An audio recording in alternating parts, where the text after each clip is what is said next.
నమస్కారం. Spiritual journey కార్యక్రమానికి స్వాగతం, సుస్వాగతం. మనం ప్రతి స్పిరిచువల్ జర్నీ ఎపిసోడ్లో మనం సీనియర్ పిరమిడ్ మాస్టర్ ఒక అనుభవాలు, వాళ్ళు ధ్యానంలో ఏం నేర్చుకున్నారు, అసలు ధ్యానంలో ఎందుకు వచ్చారు, ఎలా వచ్చారు, తర్వాత ధ్యానంలో వాళ్ళు నేర్చుకున్న ఆ ఒక్క విశేషాలు ఏంటి, ఆధ్యాత్మికత అంటే ఏంటి, ఇవన్నీ విషయాలు మరి ఈ స్పిరిచువల్ జర్నీ ఎపిసోడ్లో మనం తెలుసుకుందాం. మరి ఇవాళ మనతో పాటు ఉన్నారు సీనియర్ పిరమిడ్ మాస్టర్ మణి మేడం. సో స్పిరిచువల్ జర్నీలో ఆవిడ ఎలా వచ్చారు, ఆవిడ స్పిరిచువల్ జర్నీ ఏంటి అన్న అంశం ఆవిడతో అడిగి తెలుసుకుందాం. నమస్తే మేడం. నమస్తే అండి. బ్రహ్మర్షి పితామహకి శతకోటి వందనాలు.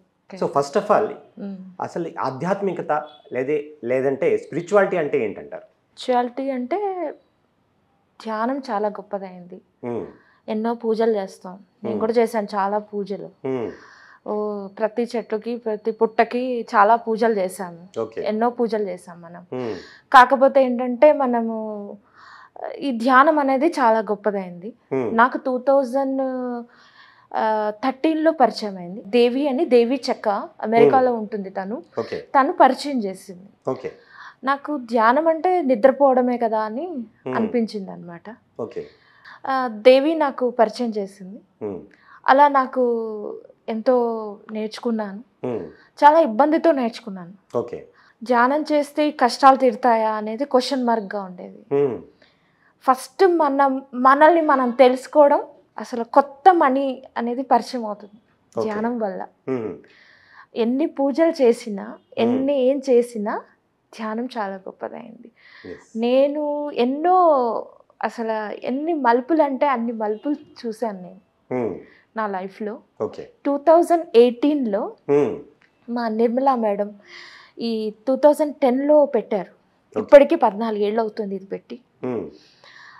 మేడం నన్ను ఇక్కడికి రమ్మని చెప్పడం, యాక్చువల్లీ ఇక్కడే నేను ఒక స్టూడెంట్గా వచ్చేదాన్ని 2013లో.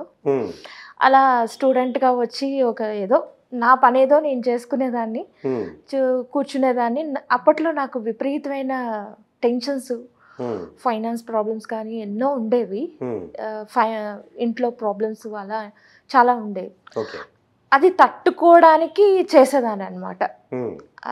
దానివల్ల నా ఫ్రెండ్ ఇలా చేస్తూ ఉండు, చాలా బాగుంటుంది అది ఇది అని చెప్తూ ఉండేది.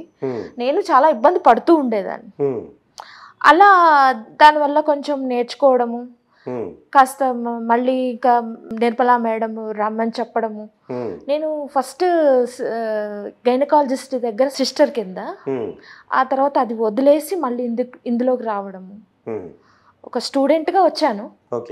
తర్వాత మళ్ళీ ఇందులో ఒక వర్క్ చేశాను ఒక 6 ఏళ్ల పాటు. ఇదే సెంటరు, ఆశ్రిత యోగా మెడిటేషన్ సెంటర్. ఇది ఫస్ట్ జాగృతి మెడిటేషన్ సెంటర్, తర్వాత ఆశ్రిత యోగా మెడిటేషన్ సెంటర్ అని ఇందులో నేను తీసుకున్నాను. యాక్చువల్లీ ఏంటంటే ఫస్ట్ నిర్మలా మేడం ఇది చాలా నడిపేవారు. ఫస్ట్ నవకాంత్, తర్వాత నిర్మలా మేడం తీసుకోవడం. ఆ తర్వాత మళ్ళీ కొంతకాలం ఒక ఆవిడ చేసేవారు, స్వరూప గారని. ఆవిడ కొంతకాలం 2 ఏళ్ళు ఎలా చేశారు. నేను అప్పటికే సిస్టర్గా చేసేదాన్ని ఒక హాస్పిటల్లో. అందులో ఇక నిర్మలా మేడం ఫోన్ చేయడం, మన ఇక్కడికి రా అది ఇది. నాకైతే ఏమీ తెలీదు, నాకు అసలు ఏం తెలీదు. నేను ఏం చెప్పాలి, ఏదో ధ్యానం నేర్చుకున్నాను కానీ దాని గురించి అంత పట్టుగా నాకేం తెలీదు. ఏదో కళ్ళు మూసుకుని చేస్తాను, నాకు అంత నిజంగా ఏమీ తెలీదు. ఏదో చేసేదాన్ని అంతేగాని అంత డెప్త్గా వెళ్ళి చేయడం కానీ నాకు అంత తెలియదు అనమాట. ముఖ్యంగా ఏంటంటే ధ్యానం నాకు చాలా ఇష్టం ఉండేది మనసులో, కానీ దూరం అవుతున్నానని అనిపించేది నాకు. ఎప్పుడు అనిపించేది అంటే ఆ వాతావరణంలో ఏంటంటే గైనకాలజిస్ట్ దగ్గర చేసేయడం, ఆ పిల్లలు అదంతా హాస్పిటల్ ఉంటేనే నెగిటివ్ అంటే పిల్లలు పుట్టడము అవన్నీ అక్కడే ఉండి సిస్టర్గా ఉండడం చేయడం అవన్నీ చేసేదాన్ని. కానీ ధ్యానం ఎందుకో దూరం అయిపోతున్నానని మనసులో రోజు అనిపించేది అనమాట. ఆ మూమెంట్లో నాకు మేడము ఫోన్ చేయడం, నిజంగా ధ్యానం చాలా గొప్పదైంది. నా మనసులో ఎప్పుడైతే వచ్చిందో అది నన్ను దగ్గర చేసింది అనమాట. ఓహో పర్వాలేదు, శాలరీ గురించే చూసుకోకూడదు, ఆధ్యాత్మికం కూడా మనం వెళ్ళాలి అని చెప్పేసి ఇందులోకి వచ్చాను అనమాట. రావడము నిజంగా నాకు చాలా హ్యాపీ అనిపించింది. ఇక్కడికి వచ్చాక అందరూ ఎలా ఉంటారు, వాళ్ళు ధ్యానం చేసి కొంతమంది ధ్యానం టైంపాస్ చేసేవాళ్ళు, కొంతమంది ఏంటంటే సిన్సియర్గా చేసేవాళ్ళు, కొంతమంది బాగా ఇది ఏంటి అని తెలుసుకోవడానికి వచ్చేవారు. అలా నేను చాలా మందిని చదవడం నేర్చుకున్నాను. ధ్యానం చేస్తూ ఉండేదాన్ని. అలా అందరినీ నిజంగా నా లైఫ్లో అద్భుతమైన నిజంగా ముఖ్యమైన టర్న్ తిరిగిన విషయం ఇది. గురువుగారు ఎక్కడో ఆయన పని ఆయన చేసుకోకుండా మనకంటూ ఒక దారి చూపించారు చూడండి. ఆయనకి ఎంత రుణపడి ఉంటామో మనం. చాలా హ్యాపీగా ఉంది నిజంగా. పొలంలో పనిచేసుకునే వాళ్ళకి నిజంగా వాళ్ళు ఒక క్లాస్ చెప్పాలి అలాంటి వాళ్ళకి నిజంగా నేనేమి చదువుకోలేదు చెప్పాలంటే. ఆయన ఇచ్చిన ఇంప్రెషన్, ఆయన ఇచ్చిన మార్గదర్శి ఆయన. నిజంగా నా ఫ్రెండ్ ప్లస్ గురువు గారు, మన పత్రి సార్ గారు, తర్వాత నెక్స్ట్ నిర్మలా మేడం. నా లైఫ్లో ముఖ్యమైన పాత్రలు వీళ్ళు ముగ్గురు. నిజంగా ఇది లేకపోయింటే నేను చాలా చాలా ఇదయ్యేదాన్ని. ప్రకటనలు మీవి, ప్రచారాలు మావి, జీవితంలోని వెలుగులందరివి. పిఎంసి తెలుగు ఛానల్లో మీ యాడ్స్ కోసం సంప్రదించవలసిన ఫోన్ నంబర్స్. సో మీరు ఆల్మోస్ట్ ఒక 15 సంవత్సరాల నుంచి మెడిటేషన్లో ఉన్నారు. సో మెడిటేషన్లో రాకముందు మీ జీవితం ఎలా ఉండేది? మెడిటేషన్లో వచ్చిన తర్వాత మీ జీవితంలో ఎలాంటి మార్పులు జరిగాయి? రాకముందు అంతా నిజంగా నేను సూసైడ్ చేసుకుందాం అనుకున్నాను. అయ్యో. నా ఫ్రెండ్ నాకు ఎదురై ధ్యానం చేసుకో అది ఇది అని చెప్పి నన్ను ఎంతో ఎంకరేజ్ చేసి చాలా బాగా ఎంకరేజ్ చేసింది. నిజంగా దానికి ఎంత థ్యాంక్స్ చెప్పినా తక్కువే చెప్పాలంటే. I'm very very happy. నిజంగా నేను ఎంతో మందికి నేర్పిస్తున్నాను, ఎంతో మందికి నిజంగా ధ్యానం చెప్పడం అనేది చాలా గొప్పదైంది. పూజ తర్వాత ఇంకా ఇది అల్టిమేట్ అన్నమాట. అంత బాగుంది. సో మీరు ధ్యానంలో వచ్చారు. సో ధ్యానంలో చెప్తుంటే లేకపోతే ధ్యానం చేస్తుంటే మీకు ఎలాంటి అనుభవాలు వచ్చాయంటారు? నేను 7 జన్మల దాకా చూసుకున్నానండి. ఓ, అవన్నీ కొంచెం వివరించి చెప్తారా? ఫస్ట్ జన్మ వచ్చి నేను చూసుకుంది మా అమ్మ నాన్న. ఫస్ట్ చూసుకుంది మా అమ్మ నాన్న. ఓకే. ఆ తర్వాత మహా అవతార్ బాబా. అంటే నాకు ఆయనను చూసినప్పుడు ఏంటి సినిమాలో కనిపించే ఆయన ఇలా కనిపిస్తున్నారు ఏంటి అని అనిపించేది. ఇది 2013, 14, 15 2 hours 4 hours కూర్చునేదాన్ని అప్పట్లో బాగా. అదేంటో తేల్చేయాలి నేను. చాలా పట్టుదల ఎక్కువ ఉండేదన్నమాట. ఏదైనా నేను మొదలు పెడితే అది చాలా సిన్సియర్గా చేసేస్తాను అనమాట. ఇక రాత్రిలో పగళ్ళు అవే పని, ఇంకా అదే పని చేస్తూ ఉండేదాన్ని అనమాట. కళ్ళు మూసుకోవడం, ఏదైనా పని చేసేయడం, ఇంట్లో ఏదైనా పని చూసుకోవడం, కూర్చోవడం, అలా చేస్తూ ఉండేదాన్ని. మా ఫ్రెండ్ దగ్గరికి వెళ్ళి నా ఫ్రెండ్ కూర్చోపెట్టేది. ఇలా కూర్చో అలా కూర్చో అని చెప్తూ ఉండేది. ఒక్కోసారి బాగా విసుకొచ్చేది ఫస్ట్లో. తర్వాత నన్ను నేను చూసుకోవడము, తర్వాత మా అమ్మ నాన్నని చూడడము, తర్వాత మహాతార్ బాబాని చూడడము, అలా చూస్తూ ఉంటే నాకు డౌట్లు వచ్చేవి. ఇది ఇమాజినేషనా లేకపోతే కళ, లేకపోతే అవి కనిపిస్తున్నాయా అనేది చాలా డౌట్లు వచ్చేవి. అయితే 2014లో ఇక్కడ క్లాస్ జరిగింది. చాలా పెద్ద పెద్ద మాస్టర్స్ వచ్చేవారు. 108 ఏళ్ళు ఒక పెద్ద ఆవిడ వచ్చేది వనస్థలిపురం నుంచి. ఆవిడ వచ్చేవారు. తర్వాత ఇంకా పెద్ద పెద్ద మాస్టర్లు వచ్చేవారు. ఒక మాస్టర్ని అయితే అడిగాను, సార్ కళకి ప్లస్ ఇమాజినేషన్కి తేడా ఏంటి అని అడిగాను. అయితే కళ వేరమ్మా, ఇమాజినేషన్ వేరు, నీకేంటి డౌట్ అని అడిగారు. అడిగితే నాకు ఇలా మెడిటేషన్లో కూర్చుంటే చేతులు కాళ్ళు అన్నీ తేలికైపోతున్నాయి. కొంతసేపటికి అంటే నేను 3 గంటల సేపు కూర్చుంటే నాకు 10 నిమిషాలే కుదిరేది. 3 గంటల సేపు, ఈ 2.5 గంటల సేపు మిగతా అన్ని అంతసేపు ఏకంగా జస్ట్ ఒక 10 నిమిషాలు అలా కుదిరేది అనమాట. ఆ 10 నిమిషాల్లో 5 నిమిషాలు ఇంకా డెప్త్కి వెళ్ళేదాన్ని. ఆ డెప్త్కి వెళ్ళేటప్పుడు నాకు చేతులు కాళ్ళు అన్నీ చాలా తేలికైపోయేవి. మెదడంతా ఒక రకంగా తేలిగ్గా ఉండేది. ఆ టైంలో నాకు ఒక్కొక్క జన్మ కనిపిస్తూ ఉండేది. అంటే ఒక్కొక్క రోజు ఒక్కొక్క జన్మ కనిపించేది. అంటే ఆతృత, ఇది ఇవాళ ఏం కనిపిస్తుంది, ఇవాళ ఏం కనిపిస్తుంది అని తెగ కూర్చుంటూ ఉండేదాన్ని అనమాట. అయితే ఒక జన్మ మటుకు నా ఫ్రెండ్ ఏదైతే ధ్యానం పరిచయం చేసిందో తను నేను పూర్వజన్మలో ఫ్రెండ్స్ అన్నమాట, ఓకే. కోయ పిల్లలం అన్నమాట. హ్మ్. అలా నిజంగా నాకు చాలా ఆశ్చర్యం అనిపించేది. హ్మ్. ఇప్పుడు ఏమనిపిస్తుందంటే హ్మ్. ఇది నిజమే అనిపించింది. ఇన్ని రోజులు నాకు అనిపించలేదు. హ్మ్. ఎందుకు అనిపించలేదంటే నేనేదో కథలు అల్లుతున్నానేమో, హ్మ్. నేనేదో నాకేవో వస్తున్నాయేమో హ్మ్. అని అనుకునేదాన్ని అనమాట. కానీ చాలా మంది నాలాంటి వాళ్ళకి జన్మలు కనిపించడం, ఓహో హ్మ్. అందరికీ కనిపిస్తున్నాయి, నాకు కూడా కనిపించాయి, హ్మ్. ఓకే అని నా మీద నాకు నమ్మకం వచ్చింది అనమాట. సో అంటే 7 జన్మలు చేసుకున్న తర్వాత మీకు ఎలా అనిపించింది? అంటే ధ్యానం పట్ల ఇంకా ఎక్కువ చేయాలనిపించిందా లేకపోతే? బాగా అసలు ఎక్కువసేపు కూర్చోవాలనిపిస్తుంది. ఓకే. ఎక్కువసేపు మనం నిర్మల స్థితి అంటారు. హ్మ్. ఆ జన్మలు కనిపించడం అనేది ఒక ఎత్తు అయితే, హ్మ్. నిర్మల స్థితికి వెళ్ళడం చాలా ఇంపార్టెంట్. ఓకే. అంటే మనల్ని మనం అక్కడ ఆలోచనలు ఉండవు, హ్మ్. కేవలం మనమే ఉంటాం అక్కడ. ఓకే. హ్మ్. మనల్ని మనము తప్పులు ఒప్పులు హ్మ్. కనిపిస్తాయి అన్నమాట. ఓకే. చెప్పాలంటే నన్ను నేను బాగా నేర్చుకున్నాను. హ్మ్. నాకు నేను నేర్చుకున్నాను బాగా. అంటే మీరు ఎవరో అన్నది అనుభవపూర్వకంగా ధ్యానంలో తెలుసుకున్నారు. తెలుసుకున్నాను. చాలా నన్ను నేను బాగా కడుక్కున్నాను, తెలుసుకున్నాను, ప్లస్ బాగా ప్రశ్నించుకున్నాను. ఓకే. అసలు ఎందుకు వచ్చాను, ఏంటి, నాకు చాలా ఎప్పుడు ఒక డౌట్ ఉండేది. అసలు ఎందుకు వచ్చాము ఇక్కడికి, అసలు ఈ జన్మలు ఎందుకు, పుట్టడం ఎందుకు, మళ్ళీ పాపాలు చేయడం ఎందుకు, మళ్ళీ పెరగడం ఎందుకు, అసలు ఈ క్వశ్చన్ మార్క్ కావాలి అని కూర్చున్నాను ఒకరోజు. ఓకే. కూర్చుంటే నువ్వెన్నో పాపాలు చేసావు కాబట్టి ఈ జన్మలో ఇది ఆఖరి జన్మ అని ఒక ఇది వచ్చింది అనమాట. నాకు శివుడు అంటే చాలా ఇష్టం అన్నమాట. అయితే శివుడు ఎలా కనిపించాడంటే బ్లూ కలర్లో, సినిమాలు చూస్తూ ఉంటాం కదా, ఆ బ్లూ కలర్లో షేడ్ లాగా అలా నీలగా కనిపించేది అనమాట. అంటే ఇలా ఆకారం ఉన్నట్టు కనిపించేది. కానీ ఆ మనసు ఎంత తృప్తిగా ఉండేదంటే అక్కడే ఉండాలి అనిపించేది అనమాట. ఇంకెందుకు ఇక్కడ రావడము, బయటికి ఎందుకు రావడము, అక్కడే అలాగే ఉండిపోతే బాగుంటుంది కదా, ఈ సంసారం ఎందుకు, అది ఇది అని అక్కడ అనుకునే టైంలో మధ్యలో ఏదో బ్రేక్ లాగా వచ్చిందనమాట.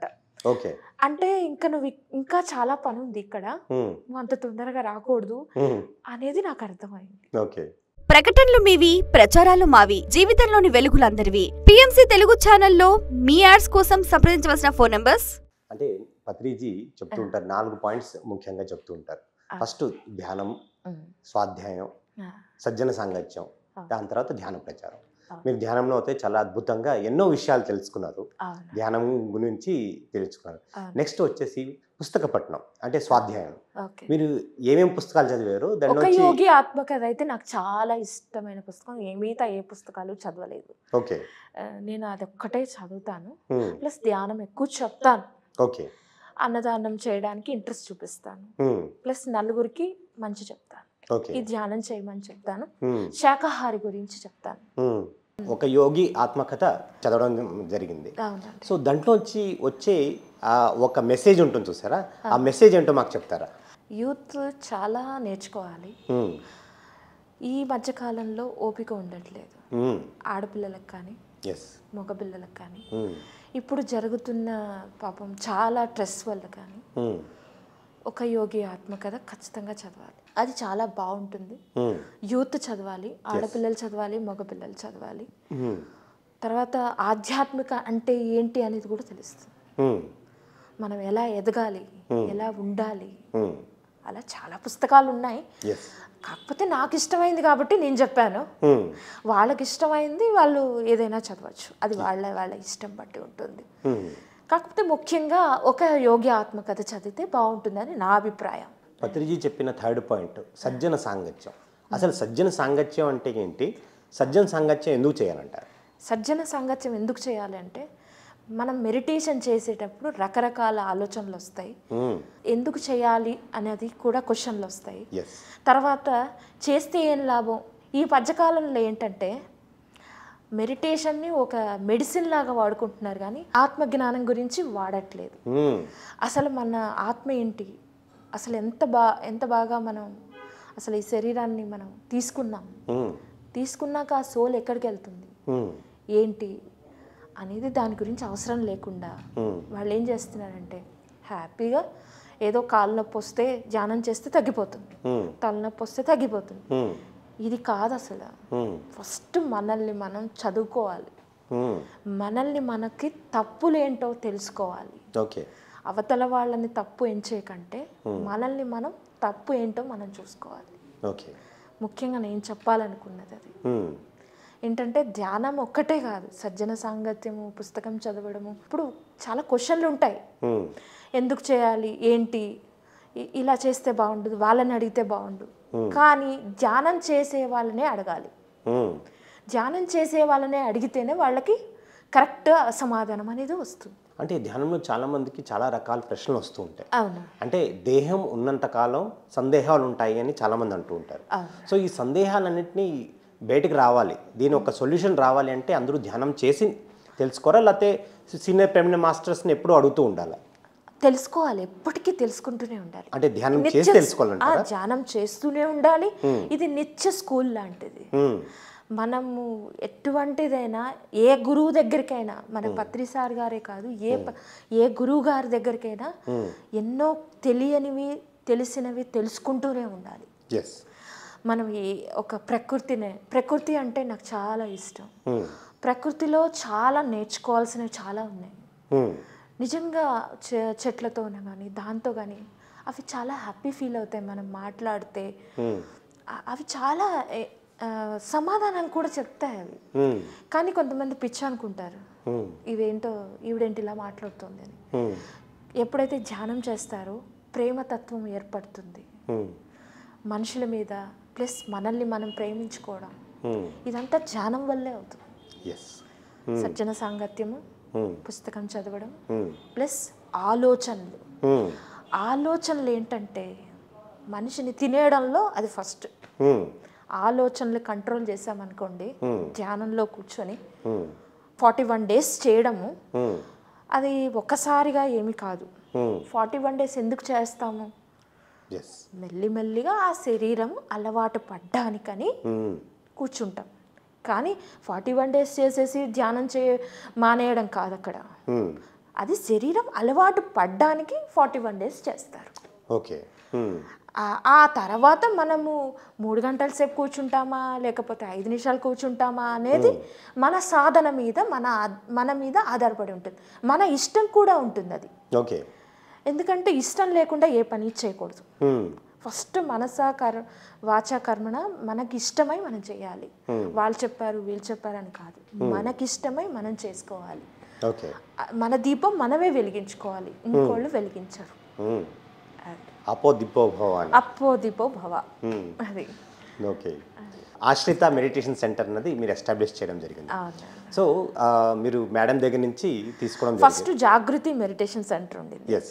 తర్వాత ఈ ఆశ్రిత యోగా మెడిటేషన్ సెంటర్ ఎందుకు పెట్టాల్సి వచ్చిందంటే, ఒకరోజు నేను మెడిటేషన్ కూర్చున్నాను. అందరికీ చెప్తుంటాను కదా 41 days అని. ఎందుకు కూర్చోవాలిగా, మనం ఇంప్లిమెంట్ చేసాక అవతల వాళ్ళకి చెప్పాలి. అయితే నేను కూర్చున్నాను, ఏం చేద్దాం, ఈ జాగృతి ఉంచుతామా వద్దా అని నాకు ఎందుకో అనిపించింది. నాకు ఇష్టమైన నా కూతురు, దాని పేరు పెట్టాలనిపించింది. నా డాటర్, దాని పేరు పెట్టాలనిపించింది, పెట్టాను. తర్వాత యోగా పెట్టాలనుకున్నాను, తర్వాత సంగీతం పెట్టాలనుకున్నాను, ఇంకా ఎన్నో చాలా ఉన్నాయి. కమ్యూనిటీ కిచెన్ అని అనిపించింది. ఇవన్నీ మెడిటేషన్ చేస్తూ ఉంటేనే ఈ ధ్యాన కేంద్రం ఎప్పుడైతే తీసుకున్నానో అన్ని రకరకాల ఆలోచనలు, లైఫ్ని టన్ను తిప్పడాలు, చాలా రకరకాల ఇవి వస్తున్నాయి. నాకు చాలా బాగా అనిపిస్తుంది. నిజంగా నాకు గురువుగారు ఉండడం మూలనే నాకు ఇవన్నీ జరుగుతున్నాయి. ఆయన చెప్పడం మూలనే ఇంతవరకు వెళ్తున్నాను. నాదేం లేదు, నేను ఒక చేయడం వరకేనా ఇది. ఆయనే మాట్లాడిస్తున్నారు, ఆయనే చేయిస్తున్నారు. నిజంగా నిర్మలా మేడం ఫస్ట్ నేను తీసుకోవాలనుకున్నప్పుడు చెప్పాను అనమాట, మేడం నేను బయట పెట్టాలనుకుంటున్నాను, మీరేమనుకుంటున్నారు అని అన్నాను అనమాట. నిర్మలా మేడంని అడిగాను అనమాట, నేను బయట పెట్టాలనుకుంటున్నాను, మీరేమనుకుంటున్నారు అని అంటే, ఫస్ట్ ఏమన్నారంటే ఇది ఎత్తేద్దాము తీసేద్దామని అన్నారు. అంటే అదైతే నేను తీసుకుంటాను అని అన్నాను. సరే అని చెప్పేసి ఇంకా నాకు చాలా హ్యాపీ అనిపించింది. ఒకటే మాట అన్నారు మేడం, నువ్వు అడుగుతున్నట్లేదే గురువుగారు అడుగుతున్నట్టు అనిపించింది. ఆయనకు కూడా ఇష్టం లేదు తీయడం ఈ సెంటర్. అంటే ఆవిడ ఎంతో కాలం చేశారు, ఆవిడ ఒక 10 ఏళ్ల పాటు ఏకధాటిగా చేశారు ఆవిడ. నిజంగా ఆవిడన్నంత స్కిల్స్ కానీ ఆవిడకున్నంత ఓపిక ఎంతో బాగా చేశారు ఆవిడ. ఆ తర్వాత నాకు తీసుకోవాలనిపించింది. నిజంగా గురువు గారే ఆయన నాలో ఇంచి ప్రేమించారు, చెప్పించారు, చేయిస్తున్నారు. అన్నీ ఆయన వల్లే, నాదేం లేదు. శక్తి కూడా ఆయన ఇస్తున్నారు, ఆలోచనలు కూడా ఆయన ఇస్తున్నారు. నిజంగా చాలా హ్యాపీగా ఉంది నాకు. ఇంకా ముందు ముందు చేయాలని, అందరి సహకారం కావాలని అనుకుంటున్నాను. ఎస్ మేడం, మీరు అంటే స్టార్టింగ్ నుంచి మీరు శాకాహారియా లేకపోతే శాకాహారంలో కన్వర్ట్ అండి? బ్రాహ్మిన్స్, శాకాహారి. అచ్చా. సో శాకాహార ర్యాలీ గురించి మీరు ఏం చెప్తారు? అంటే శాకాహార ర్యాలీ ఎందుకు చేయాలంటారు? శాకాహార ర్యాలీ చేయడం ద్వారా ఎటువంటి ఉపయోగం ఉంటుందంటారు? శాకాహార ర్యాలీ చాలా మందికి ఇష్టం లేదు. ఓకే. ఎందుకు ఇష్టం లేదు అంటే వాళ్ళు మాంసం చాలా ఇష్టంగా భోజిస్తారు, కానీ అది ఇష్టం వరకే. కానీ మన శరీరానికి మొత్తం ఒళ్ళు గొల్ల చేస్తుందని వాళ్ళకి తెలియదు పాపం.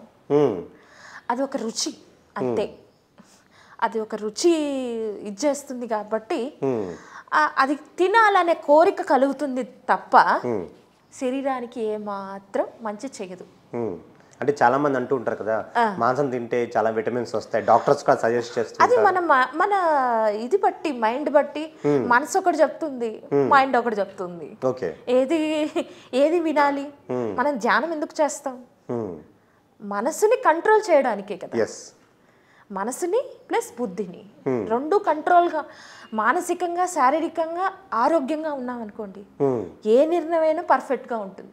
నిర్ణయం ప్రజలకు అవ్వచ్చు, లేదా మన కుటుంబానికి అవ్వచ్చు, లేదా మన పర్సనల్ విషయమైనా అవ్వచ్చు, ఏదైనా అవ్వచ్చు. అది మన తినే ఆహారం పట్టి ఉంటుంది. ఇప్పుడు పత్రిజీ అంటుంటారు, జైసా అన్ వైసా మన్ అని. అంతే అంతే. అలాగా మనము ఫస్ట్ ఏదైతే శాకాహారం చెయ్యాలనుకుంటున్నామో అది మనస్ఫూర్తిగా అవతల వాడికి అర్థమయ్యేలా చెప్పాలి. లేదు మారలేదనుకోండి, వదిలేయడమే. దానంత ఉత్తమం వేరేది లేదు. వాళ్ళకి టైం రాలేదు అంతే. టైం వస్తే వాళ్ళే మారుతారు. నువ్వు పీక మీద కత్తి పెట్టేసి నువ్వు మారుతావా లేదా అనేది మనం చేయకూడదు కదా. వాళ్ళు టైం వచ్చినప్పుడు వాళ్ళు మారుతారు అంతే. ఇంకా మరి చాలా మంది అంటూ ఉంటారు, బ్రహ్మ జ్ఞానం ఉన్నవాడే బ్రాహ్మణుడు అని. సో పిరమిడ్ మాస్టర్స్ అందరూ బ్రాహ్మణులు అనేసి అంటారా? బ్రహ్మ జ్ఞానులు అనేసి అంటారా మీరు? అందరూ బ్రాహ్మణులు అయిపోవాలనే కదా గురువు గారు చెప్తున్నారు. బ్రాహ్మణులు అయిపోవాలనే కదా ఆయన కంకణం కట్టుకున్నారు. అంతే అయిపోతారు అంతే అందరు. మన సంకల్పం ఏదైతే గట్టిగా ఉంటుందో, ఏదైతే ఆలోచిస్తామో అదే జరుగుతుంది. మనం మైండ్, మనసు పాజిటివ్గా ఉంటే, నెగటివ్ అనకుండా ఉండకుండా ఉంటే ఏ పని చేసినా పర్ఫెక్ట్గా ఉంటుంది. నా సిద్ధాంతం. ప్రకటనలు మీవి, ప్రచారాలు మావి, జీవితంలోని వెలుగులందరివి. పిఎంసి తెలుగు ఛానల్లో మీ యాడ్స్ కోసం సంప్రదించవలసిన ఫోన్ నంబర్స్. మేడం, పత్రిజీ గారు ఈ మూవ్మెంట్ పేరు పిరమిడ్ స్పిరిచువల్ సొసైటీస్ మూవ్మెంట్ అని పెట్టడం జరిగింది. ఈ పిరమిడ్స్ ఎంతో అద్భుతంగా మరి జనాలందరికీ ఉపయోగపడుతుంది అని పత్రిజీ గారు రీసెర్చ్ చేసి కనుక్కున్నారు.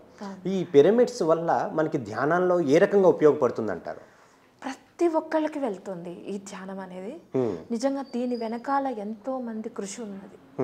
అలాగే ఈ పత్రిజీ గారు pyramid meditation channel, PMC channel establish చేశారు. ఈ పిఎంసి ఛానల్ 6 years కంప్లీట్ అయింది. సో ఈ సందర్భంగా మీరు ఏం చెప్తారు?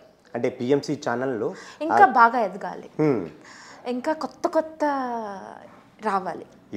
ఇలా కాకుండా ఇంకా కొత్తగా ఆలోచించి కొత్తగా ఇంకా బాగా రావాలని నా అభిప్రాయం. ఇంకా బాగా హార్డ్ వర్క్ చేయాలని నా ఉద్దేశం. హార్డ్ వర్క్ చేస్తే ఏదైనా మనిషి సాధించలేనిది ఏది లేదు. మనం గట్టిగా సంకల్పం చేసుకోవాలి. ప్రతి ఒక్కళ్ళు భూప్రపంచం అంతా ఏదైతే గురువు గారు అనుకున్నారో, ప్రపంచం అంతా మొత్తం ధ్యానమయమైపోవాలని ఆయన అనుకున్నారు. మనమందరం కూడా ఆయన బీజం వేశారు, మనం దానికి నీళ్లు పోసి ఒక వృక్షం లాగా చెయ్యాలి కదా, అది మనం మీద పడింది. ఇస్తరాకులో అన్నీ సర్దేశారు, మనం ఏం తింటామో ఏం చేస్తామో మన ఇష్టం, అది ఆయన సర్దేశారు వెళ్ళిపోయారు. అది మనం ఎలాగా యూస్ చేసుకుంటామనేది మన ఇష్టం. మరి పత్రిజీ ఎంతో అద్భుతమైన మాట అంటుంటారు, నోటి నుంచి వచ్చిన మాట నీ నుదుట రాత అవుతుంది అనేసి అంటుంటారు. మరి ఈ విషయంలో మీ యొక్క అభిప్రాయాలు ఏంటి? కాలు జారితే తీసుకోవచ్చు కానీ నోరు జారకూడదు ఎక్కడ. చాలా మనం ఎంత మౌనంగా ఉంటే అంత మంచిది. ముఖ్యంగా పౌర్ణమి అమావాస్య అప్పుడు మౌనంగా ధ్యానం చేయడం అనేది చాలా ఇంపార్టెంట్. పౌర్ణమి ధ్యానం, అమావాస్య ధ్యానం, ప్రతి మనిషి ఆ పౌర్ణమి ధ్యానం అనేది చాలా మౌనంగా ఉండి ధ్యానం చేస్తే మన మీద మనకి అవగాహన వస్తుంది. లోకం మీద కాదు, మన మీద మనకి అవగాహన వస్తుంది. ఏది మాట్లాడాలి, ఏది మాట్లాడకూడదు, ఏది చేయాలి, ఏది చేయకూడదు అనేది మనకు వస్తుంది. Yes madam. మేడం, పత్రిజీ చాలాసార్లు మధ్య మార్గం గురించి మాట్లాడుతూ ఉంటారు. అసలు ఈ మధ్య మార్గం అంటే ఏంటి? మన డే టు డే యాక్టివిటీస్లో వాటిలోనూ ఈ మధ్య మార్గాన్ని ఎలా ఉపయోగించుకోవాలంటారు? మధ్య మార్గం అంటే మనం ఎవరితో ఎంత మాట్లాడాలో అంతే మాట్లాడాలి. అక్కర్లేని విషయాలు మనం మాట్లాడకూడదు. ఆవిడిలాగా ఈవిడ అలాగా అనేది నో జడ్జ్మెంట్, నో ఆర్గ్యుమెంట్ అనేది చేయకూడదు. మనం ఏం మనసులో ఏదనుకుంటామో బయట అదే చేయాలి. ఓకే. అలాగే పత్రిజీ గాసిప్స్ అస్సలు వద్దంటారు. అంటే వీళ్ళిట్ట వాళ్ళట్ట కబుర్లు అస్సలు వద్దంటారు. గాసిప్స్ చేయడం మూలంగా ఆధ్యాత్మికంగా ఎలాంటి హాని కలుగుతుంది, లేకపోతే ఒక మానవుడికి ఎలాంటి హాని కలుగుతుంది అంటారు? ఎనర్జీ వెళ్ళిపోతుంది. మనం ఎంత ధ్యానం చేస్తే ఏంటి లాభం, వాళ్ళలాగా వీడిలాగా అని మనం కామెంట్ చేస్తూ పోతే మనము ఎనర్జీ వేస్ట్ అయిపోతుంది కదా. మనం ఎంత ధ్యానం చేసామో వాడి గురించి ఇంత ధ్యానం చేసి మనం వాడు అట్లా అని వాడు ఎలా అని మనం అక్కర్లేని విషయాలు మనం మాట్లాడితే ఎనర్జీ పోతుంది కదా. ఇది కూడా అంతే. అంటే మీరు ఆధ్యాత్మిక మార్గంలో ఆల్మోస్ట్ 15 years నుంచి ఉన్నారు. సో ఏ విషయాలు మనం చేస్తే మన ఎనర్జీ లూజ్ అయిపోతూ ఉంటారు? 15 years 20 years కాదండి. మనం ఎంత నేర్చుకున్నామో, ఎంత నేర్చుకుంటూనే ఉండాలి, ఎంతైనా నేర్చుకుంటూనే ఉండాలి. నిత్య విద్యార్థి అన్నమాట. మనం ఇంత నేర్చుకున్నామో అంత నేర్చుకున్నామో కాదు, ప్రతిరోజు ప్రతి క్షణం. ఇవాళ మీరు వచ్చారు, మీ దగ్గర కూడా ఏదో నేర్చుకోవాలి. నేను నేర్చుకుంటూనే ఉంటాను. ఈ సెంటర్ పెట్టిన దగ్గర నుంచి, నిజంగా ఇక్కడ కూర్చున్న దగ్గర నుంచి వాళ్ళు వచ్చి నాకు నేర్పడం కాదు, వాళ్ళ దగ్గరే నేను నేర్చుకుంటున్నాను. నేను నేర్చుకోవడానికే కూర్చున్నాను ఇక్కడ. కాకపోతే వాళ్ళందరూ నా దగ్గరికి వస్తున్నారు, ఏది మంచి ఏది చెడు అని. నేను చాలా నేర్చుకున్నాను, నేర్చుకుంటూనే ఉంటాను ఆఖరి శ్వాస వరకు. పత్రిజీ చెప్పిన విషయాల్లో మీకు బాగా నచ్చిన విషయాలు ఏంటి? No argument, no judgement. దాని గురించి కొంచెం వివరించి చెప్తారా? ఒకళ్ళ గురించి జడ్జి చేయకూడదు. వాడు చెడ్డవాడైనా సరే, ఏదైనా సరే, చెడ్డవాడైనా సరే, మంచివాడైనా సరే జడ్జ్ చేయకూడదు. ప్లస్ ఇంకోటి ఏంటంటే వాడి మంచితనం గురించే చెప్పాలి. ప్లస్ ఇంకోటి ఏంటంటే వాడు చెడు చేసినా వాడిని వదిలేయాలి లేదా చెప్పాలి, అంతే. నేను అది నేర్చుకున్నాను. లేదా వదిలేయాలి, వాళ్ళే నేర్చుకుంటారు ఇవాళ కాకపోతే రేపు. మనం వాళ్ళ వెనకాల పడి మన ఎనర్జీ వేస్ట్ చేసుకోకూడదు. ధ్యానంలో కూర్చోవాలి, వాళ్ళు మారాలని ఒక సంకల్పం పెట్టుకోవాలి. ఎప్పుడొకప్పుడు మారుతారు, మారకుండా అయితే ఉండరు. వాళ్ళకి మనసు అనేది ఉంటుంది కదా, నేర్చుకోవాలి అని ఖచ్చితంగా వస్తుంది. ధ్యానంలో సంకల్పం అనేది చాలా పెరుగుతుంది, సంకల్ప శక్తి పెరుగుతుంది, ఇమ్యూనిటీ పవర్ పెరుగుతుంది, ఎన్నో మనకి అసలు మనల్ని మనం కొత్తగా పరిచయం అవుతాం. ప్రకటనలు మీవి, ప్రచారాలు మావి, జీవితంలోని వెలుగులందరివి. పిఎంసి తెలుగు ఛానల్లో మీ యాడ్స్ కోసం సంప్రదించవలసిన ఫోన్ నంబర్స్. మరి శ్రీకృష్ణ వారు భగవద్గీతలో చెప్పారు, అహమాత్మ సర్వభూతాత్మ అని. అంటే నేను ఆత్మపరంగా అందరిలోనూ ఆత్మ అంశం కింద ఉన్నాను అని. ప్రతి జీవులు, అది మానవుడు అవ్వచ్చు, అయితే ఒక కుక్క అవ్వచ్చు, ఒక పంది అవ్వచ్చు, ఒక చేప అవ్వచ్చు, ఒక మేకపిల్ల అవ్వచ్చు, మనిషి అవ్వచ్చు. అంటే ప్రతి జీవిలోనూ నేను ఒక ఆత్మపరంగా ఉన్నాను అని చెప్పారు. అలాగే పత్రిజీ కూడా మనందరూ కూడా ఆత్మ బంధువులు అని చెప్పారు. సో ఇవన్నిటికీ భావార్థం ఏంటంటారు? అసలు మనకు సంబంధం లేకుండా వస్తున్నారు అంటే గట్టి అనుబంధం ఏదే పైన ఏర్పడి ఉంటుంది. మనం పూర్వజన్మలో ఏదో చేసుకుంటేనే కానీ ప్రతి మనిషి మనకు ఎదురు అవ్వకుండా ఏదో ఒక టైంలో వస్తారు ఖచ్చితంగా. అనుబంధమో లేకపోతే బంధమో లేకపోతే మన పూర్వజన్మ చేసుకున్న పుణ్యమో అవి ఖచ్చితంగా ఉంటాయి కాబట్టి మనకు ఎదురవుతూ ఉంటారు. మన ఆలోచన బట్టి మన చేస్తున్న పనులు బట్టి కూడా ఆ సిచ్యువేషన్స్ వస్తాయి. ఓకే. అంటే చాలామంది ధ్యానంలో వచ్చిన కొత్తలో చాలామంది ఏమంటూ ఉంటారంటే నాకు ఎన్నో ఆలోచనలు వస్తున్నాయి, నేను ఆలోచన రహిత స్థితికి రాలేకపోతున్నాను అని చాలామంది ధ్యానం వదిలిపెట్టేసి వెళ్ళిపోయిన వాళ్ళు ఉన్నారు. సో అలాంటి వర్గం వాళ్ళకి మేము ఏం గైడెన్స్ ఇస్తారు? సరైన ఇష్టం లేకపోవడము, ప్లస్ చాలామంది ఏంటంటే బాధలు ఉంటేనే మెడిటేషన్లోకి వస్తున్నారు చాలామంది. ఏంటంటే కాళ్ళ నొప్పి ఉంటేనే వస్తున్నారు, లేకపోతే తలనొప్పి, లేకపోతే నాకు ఈ రకంగా ఇలా ఈ టెన్షన్లు తట్టుకోలేకపోతున్నాను అలా వస్తున్నారే తప్ప ఆత్మజ్ఞానం తెలుసుకుందామనే ఉద్దేశంతో ఎవరు రావట్లేదు. దానివల్ల ఏంటంటే ఒక మందు రూపంగా వాడుకుంటున్నారు, లేకపోతే ఈ ప్రాబ్లమ్ సాల్వ్ చేసుకుందాము అనుకుని వస్తున్నారు. దీనివల్ల మనకేం పెద్దగా ఉపయోగం లేదు, కళ్ళు మూసుకుంటే ఆలోచనలే వస్తున్నాయి తప్ప మాకేం పెద్దగా ఇంట్రెస్ట్ అనిపించట్లేదని ఒక 2 రోజులు వస్తారు, వెళ్ళిపోతారు. కానీ నేనేమంటానంటే అదేదో తేల్చుకోవాలి, ఆ ఇష్టం అనేది ఏర్పడాలి, గట్టిగా మనకంటూ ఒక గట్టి దెబ్బ తగలాలన్నమాట. ఆ కర్మ తొలగితేనే కానీ ఏ మనిషికి ధ్యానం చేయాలనే తపన కానీ ఆ ఇది కానీ కలగదు చాలా మంది. ఓకే. మరి చాలా మంది అంటూ ఉంటారు ఆధ్యాత్మికత అంటే ఒక 70 ఏళ్ళు 80 ఏళ్ళు వచ్చిన తర్వాత ఆధ్యాత్మికం గురించి ఆలోచించాలి, ఇప్పుడైతే యవ్వనంలో ఉన్నప్పుడు శుభ్రంగా ఎంజాయ్ చేయాలి లైఫ్ని, ఆధ్యాత్మికం ఎందుకు అంటూ ఉంటారు. సో అలా ఆలోచించే వాళ్ళకి మరి మీరు ఏం సలహా ఇస్తారు? ఇప్పుడు మటుకు ఈ ప్రెజెంట్ యూత్ కానీ 6 ఏళ్ల పిల్లవాడి దగ్గర నుంచి 60 ఏళ్ల వాళ్ళ దగ్గర నుంచి ముసలి వాళ్ళు అందరూ ప్రతి ఒక్కళ్ళు చేయాల్సిందే. ఈ కలికాలంలో విపరీతమైన టెన్షన్స్, విపరీతమైన డబ్బుకు సంబంధించిన సమస్యలు, ఏదో చేయాలి కానీ ఏం చేయాలో అర్థం కాదు పాపం వాళ్ళకి. దానికి తోడు ఈ మెడిటేషన్. డాక్టర్లు కూడా చెప్తున్నారు కదా సార్, చాలా మంది మెడిటేషన్ చేసేయండి అంటే వాళ్ళకు కూడా తెలిసిపోయింది మెడిటేషన్ చెయ్యాలి అనేది, వాళ్ళకు కూడా అర్థమైపోయింది. అంటే వాళ్ళు కూడా టెన్షన్ పడుతున్నారు కదా వర్క్ టెన్షన్ వల్ల, అంటే దీన్ని రుచి ఏంటో వాళ్ళు పొందుతున్నారు అనమాట. కానీ దీన్ని ఎక్కువ ఇంట్రెస్ట్ చూపించట్లేదు, చేస్తున్నారు కానీ ఇంట్రెస్ట్గా చేయట్లేదు. ఏదో ఆ నొప్పి తగ్గితే అయిపోతుంది, ఈ కాళ్ళ నొప్పి తగ్గితే అయిపోతుంది అని అనుకుంటున్నారు తప్ప ఆత్మజ్ఞానం పొందుదాము, మన గురించి మనం తెలుసుకుందాము అనేది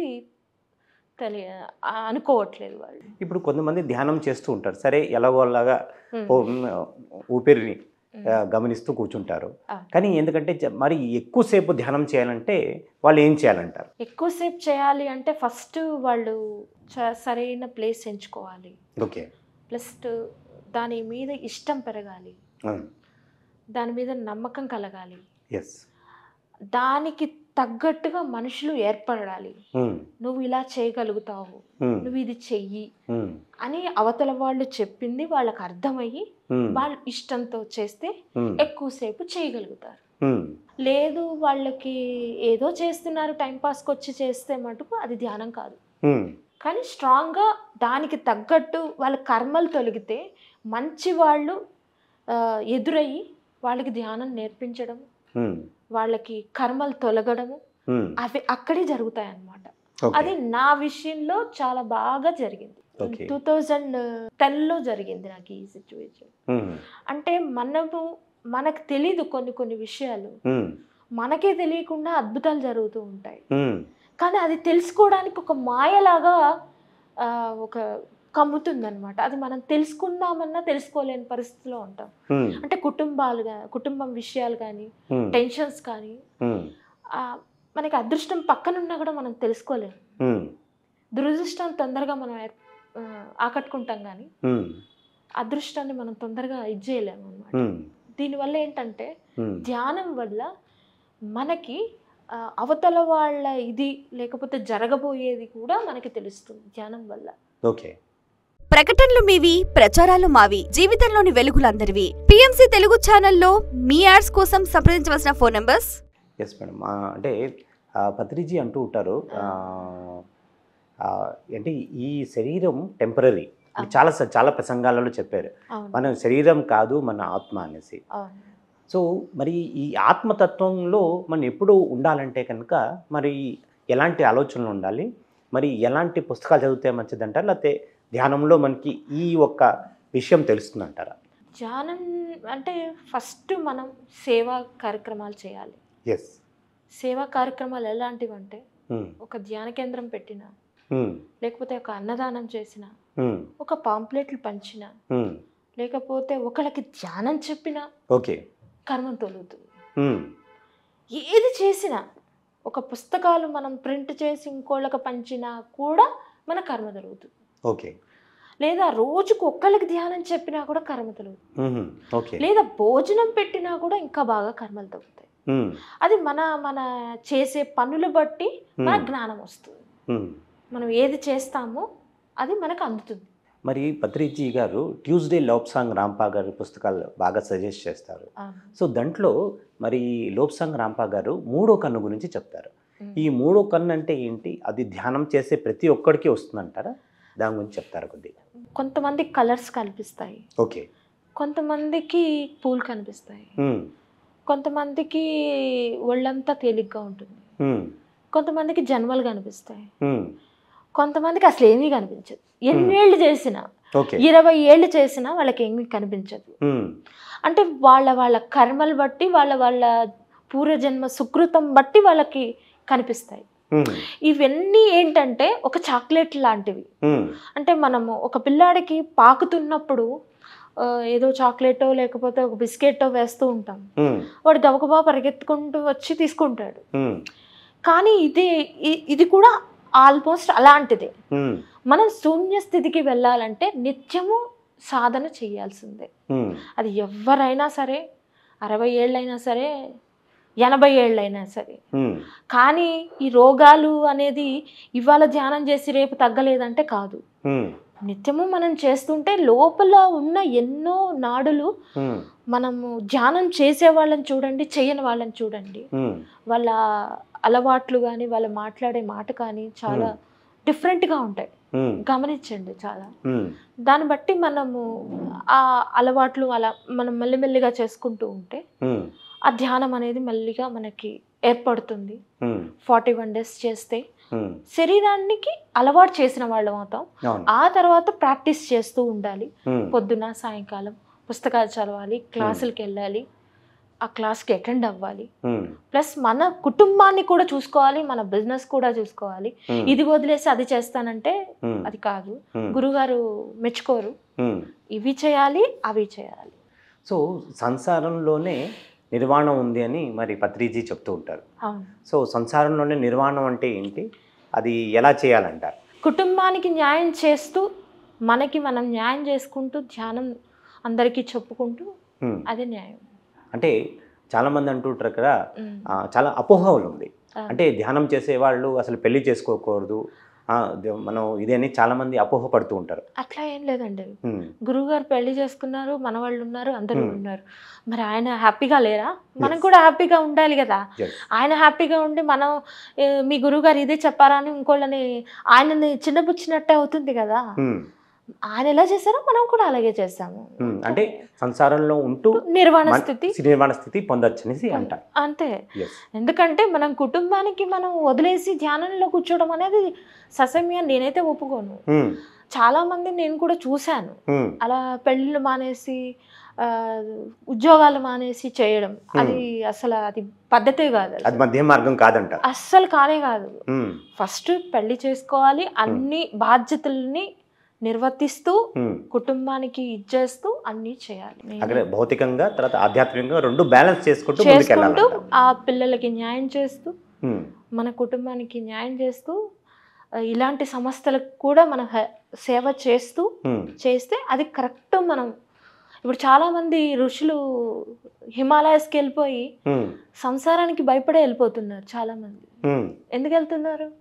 సంసారంలో ఉంటే కనుక ఆధ్యాత్మికత రాదేమో అనే భయంతో వెళ్ళిపోతున్నారు. అంటే భయంతోనే కదా గురుగారు అలా చెప్పారా? మరి అలా చెప్పలేదు కదా, ఇలా చేయమంటున్నారు, అలాగే చేయాలి. మరి నిజంగా చెప్పాలి అంటే అదే కరెక్ట్. ఇప్పుడు మనం అన్ని పొందితేనే కదా ఇప్పుడు ఎక్స్పీరియన్స్ వస్తుంది, దాని మీద ఏది మంచి ఏది చెడు అనేది వస్తుంది. కష్టమే లేకుండా అంత పూలబాట అయితే ఎలా తెలుస్తుంది? ముళ్ళు ఉండాలి, ఆకులు ఉండాలి, బండలు ఉండాలి, అన్నీ ఉండాలి. ఆ తర్వాత పూలు ఉండాలి. అప్పుడు దాని తర్వాత దాని వాల్యూ ఆ పూల మీద నడుస్తున్నప్పుడు మనం ఆ అనుభూతి, ఆ ఆనందం అనేది తెలుస్తుంది. Yes madam. సో మీ స్పిరిచువల్ జర్నీలో మనం ఎంతో అద్భుతంగా ఎన్నో విషయాలు మీరు చెప్పడం జరిగింది. సో మీరు పిఎంసి ప్రేక్షకులకి ఇచ్చే మీ ఒక ఫైనల్ మెసేజ్ ఏంటి? అందరూ మెడిటేషన్ చేయాలి, సిన్సియర్గా చేయాలి. ప్లస్ గురువుగారి ఆశయం కూడా అదే. ప్లస్ శక్తి స్థలు బాగా అభివృద్ధి చెందాలి. కర్తాల్ కైలాసపూరి బాగా ఎంతో అందంగా ఉండాలి అని కోరుకుంటున్నాను. దాంట్లో ప్రతి ఒక్క పిరమిడ్ మాస్టర్ తన వంతు చేయాలి, సహాయం చేయాలి. ఎందుకంటే వాళ్ళు ఆధ్యాత్మికంగా బాగా ఎదగాలి. సో ఎంతో అద్భుతంగా మీరు మీ యొక్క స్పిరిచువల్ జర్నీ గురించి మరి ఎన్నో కాన్సెప్ట్స్ గురించి మాకు చెప్పారు. సో ఇంత జ్ఞానం ఇచ్చినందుకు మీకు ఎంతో కృతజ్ఞత. థ్యాంక్ యూ అండి. ఈ ఛాన్స్ ఇచ్చినందుకు పిఎంసి ఛానల్ వాళ్ళందరికీ థ్యాంక్ యూ. సో ఇదండి ఇవాల్టి స్పిరిచువల్ జర్నీ ఎపిసోడ్. ఇంకొక ఎపిసోడ్లో మళ్ళీ కలుసుకుందాం. అంతవరకు సెలవు.